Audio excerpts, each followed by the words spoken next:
Hi hello നമസ്കാരം. എല്ലാവരും സുഖമായിട്ടിരിക്കുന്നു. അപ്പം ഞാനിവിടെ സുഖമായിട്ടിരിക്കുന്നു. അപ്പോൾ ഇന്ന് വൈകിട്ട് ഒരു ഒനിയൻ പക്കവട ഉണ്ടാക്കാമെന്നും പറഞ്ഞ് പോയതാണ്. പക്ഷേ അത് ഫുള്ളി ഫ്ലോപ്പായിപ്പോയി. അങ്ങനെ ലാസ്റ്റ് ഉള്ളിവട ഉണ്ടാക്കി കഴിക്കേണ്ടതായിട്ട് വന്നു. പക്ഷേ ടേസ്റ്റൊക്കെ ഉണ്ടായിരുന്നു. പക്ഷേ അതിൻ്റെ ടെക്സ്ചർ കറക്റ്റായില്ല. അതിൻ്റെ മാവിൻ്റെ ഒരു പരുവം മാറിപ്പോയതുകൊണ്ട് അത് കറക്റ്റായിട്ട് വന്നില്ല. അങ്ങനെ ലാസ്റ്റ് ഞാനത് ട്രൈ ചെയ്തിട്ട് അത് ഓക്കെ ആവാത്തതുകൊണ്ട് പിന്നെ ഉള്ളിവട ഉണ്ടാക്കി. അതാണ് ഇന്നത്തെ വീഡിയോ.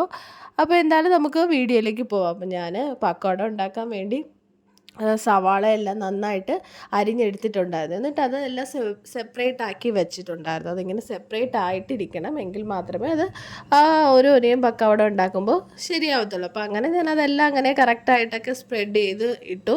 പിന്നെ അതിനകത്തേക്ക് ആവശ്യമായിട്ടുള്ള പച്ചമുളക്, ഇഞ്ചി, വെളുത്തുള്ളി എല്ലാം ചതച്ചതിനകത്തേക്ക് ഇട്ടു.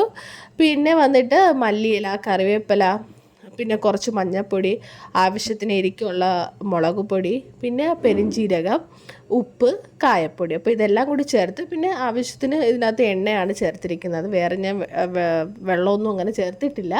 അപ്പോൾ ഇതെല്ലാം കൂടി ചേർത്ത് നന്നായിട്ടൊന്ന് ഇളക്കി വെച്ചു, വെള്ളമൊന്നും ഇല്ലാതെ തന്നെ. അപ്പോൾ ആ ഉള്ളിയിലെ വെള്ളവും പിന്നെ നമ്മൾ സെപ്പറേറ്റ് ആയിട്ട് ഒഴിച്ചിട്ടുള്ള വെളിച്ചെണ്ണയും കൂടി ചേർത്ത് നല്ലൊരു സ്മൂത്തായിട്ട് വന്നായിരുന്നു. പിന്നെ ഞാൻ ഇതിനകത്തേക്ക് ഒനിയൻ എടുത്തത് ഏകദേശം ഒരു 300 ഗ്രാമോളം വരും. അപ്പം ഞാൻ എന്ത് ചെയ്തെന്ന് വെച്ച് കഴിഞ്ഞാൽ കടലമാവ് ഒരു 200 ഗ്രാമോളമാണ്, ഒരു 150 ഗ്രാമോളം കടലമാവ് എടുത്തു. പിന്നെ ഞാൻ ഈ കടലമാവിൻ്റെ പകുതിയാണ് കേട്ടോ അരിപ്പൊടി ചേർത്തത്. അപ്പോൾ ഇതെല്ലാം കൂടി ചേർത്ത് നന്നായിട്ട് മിക്സ് ചെയ്ത് അങ്ങനെ വെച്ചു. അപ്പം തന്നെ ഞാൻ ഉണ്ടാക്കും, അതായത് റെസ്റ്റ് ചെയ്യാനൊന്നും വെച്ചിട്ടുണ്ടായിരുന്നില്ല. പിന്നെ ഞാൻ ഒരു ചട്ടി വെച്ചു, അതിനാവശ്യത്തിനുള്ള എണ്ണയും വെച്ച് ചൂടാക്കാനായിട്ട് വെച്ചായിരുന്നു. അപ്പോൾ ചൂടായി കഴിഞ്ഞതിന് ശേഷം നമ്മൾ ഈ ഉണ്ടാക്കി വെച്ചിരിക്കുന്ന മാവ് അത് സെപ്പറേറ്റ് ആക്കിയാണ് എണ്ണയിലേക്ക് ഇട്ട് കൊടുത്തിട്ടുണ്ടായിരിക്കുന്നത്. അങ്ങനെ അത് തിരിച്ചും മറിച്ചും ഒക്കെ ഇട്ട് കൊടുത്തു. ലാസ്റ്റ് അത് ഫ്രൈ ആയിട്ട് വന്നു. അങ്ങനെ ഞാൻ എടുത്ത് കഴിച്ച് നോക്കിയപ്പോൾ എന്താ സംഭവം എന്ന് വെച്ച് കഴിഞ്ഞാൽ ഈ ഒണിയനകത്ത് ഈ മാവ് കുറച്ചും കൂടി നന്നായിട്ടൊന്ന് മുങ്ങിയിരിക്കണമെങ്കിൽ മാത്രമേ നമുക്കതൊരു ക്രിസ്പി ആയിട്ട് കിട്ടത്തുള്ളൂ. അപ്പോൾ ഇത് നോക്കുമ്പോൾ ഒനിയൻ മാത്രമാണ് സെപ്പറേറ്റ് ആയിരിക്കുന്നത്, മാവെല്ലാം അങ്ങനെ അങ്ങ് പൊടിഞ്ഞും പോയി. അപ്പോൾ അത് കറക്റ്റായിട്ട് വന്നില്ല.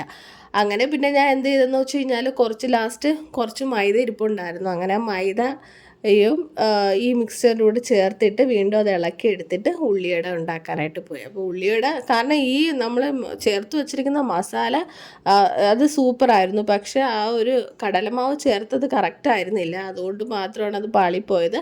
അങ്ങനെ ലാസ്റ്റ് എന്ത് ചെയ്തെന്ന് വെച്ച് കഴിഞ്ഞാൽ മൈദമാവ് അതിനകത്തേക്ക് ചേർത്ത് പിന്നെ ഉള്ളിവട ഉണ്ടാക്കാനായിട്ട് ഇട്ടു. അപ്പോൾ ലാസ്റ്റ് ഉള്ളിവടയാണ് ഉണ്ടാക്കിയത്. അപ്പോൾ ഉള്ളിവട സൂപ്പറായിരുന്നു, നല്ല ടേസ്റ്റ് ഉണ്ടായിരുന്നു. പക്ഷേ ഞാൻ ഉണ്ടാക്കാൻ പോയത് പക്കോട ആയിരുന്നു, അത് ഫ്ലോപ്പായിപ്പോയി.